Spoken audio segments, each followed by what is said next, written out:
Hello students, welcome back to the channel. So today we'll discuss another source of business finance which is trade credit. तो चलिए समझते हैं.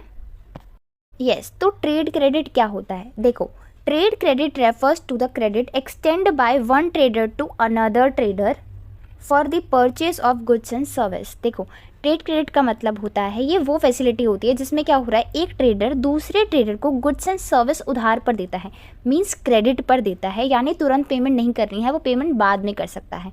ठीक है, जिसको हम ट्रेड क्रेडिट कहते हैं. ठीक है, कि दो लोगों के बीच में ट्रेड हो रहा है और वो पैसे एक बार में नहीं दे रहे हैं, वो पैसे बाद में देंगे, मतलब क्रेडिट बेस पे देंगे. ठीक है, मतलब वो सामान उसे दे देगा लेकिन पैसे उससे बाद में लेगा.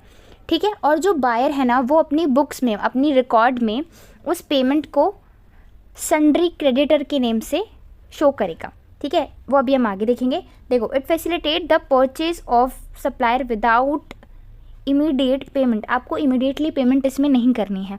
ठीक है, उधार पर सामान दे रहा है वो आपको, तो आपको इमीडिएट पेमेंट नहीं करनी है, बाद में आप पेमेंट कर सकते हो. आगे देखते हैं.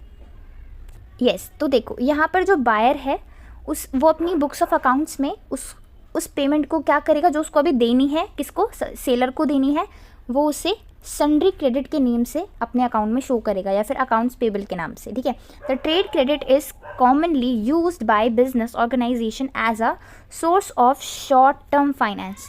ट्रेड क्रेडिट एक सोर्स होता है बिजनेस में फाइनेंस का, जिसको हम शॉर्ट टर्म फाइनेंसिंग भी कहते हैं. ठीक है, ये शॉर्ट टर्म फाइनेंसिंग के लिए यूज़ किया जाता है. नेक्स्ट पे आते हैं. नाउ देखो, अब क्या बोल रहा है, ग्रांट ऑफ ट्रेड क्रेडिट. अब आप उधार पे सामान किस वाले कस्टमर को दोगे? देखो, आप हर कस्टमर को तो उधार पे सामान नहीं दे सकते ना, ऐसा तो पॉसिबल ही नहीं है. लेकिन आप किस बेसिस पे ग्रांट करोगे ट्रेड क्रेडिट? देखो, trade credit is granted only to those customer who have good financial standing. जिनके पास अच्छा खासा फाइनेंशियल स्टेबिलिटी है, उनके पास अच्छी खासी फाइनेंशियल पोजीशन है, साथ में उनकी रेपुटेशन मार्केट में अच्छी है, गुडविल, या फिर उनका पुराना रिकॉर्ड अच्छा है पे करने में, तो उनको आप उधार पे सामान दे दोगे. अब आप ऐसे कस्टमर को उधार पे सामान नहीं दे सकते हो जो टाइम पर पेमेंट ही नहीं कर रहा है. ऐसे कस्टमर को आप उधार पे सामान नहीं दोगे. लेकिन जिसकी रेपुटेशन अच्छी है, गुडविल अच्छी है, उसका रिकॉर्ड अच्छा है पहले का कि भाई वो टाइम से पहले पेमेंट कर देता है, तो इसलिए आप उसे ईजिली ट्रेड क्रेडिट कर दोगे, ग्रांट कर दोगे. ठीक है,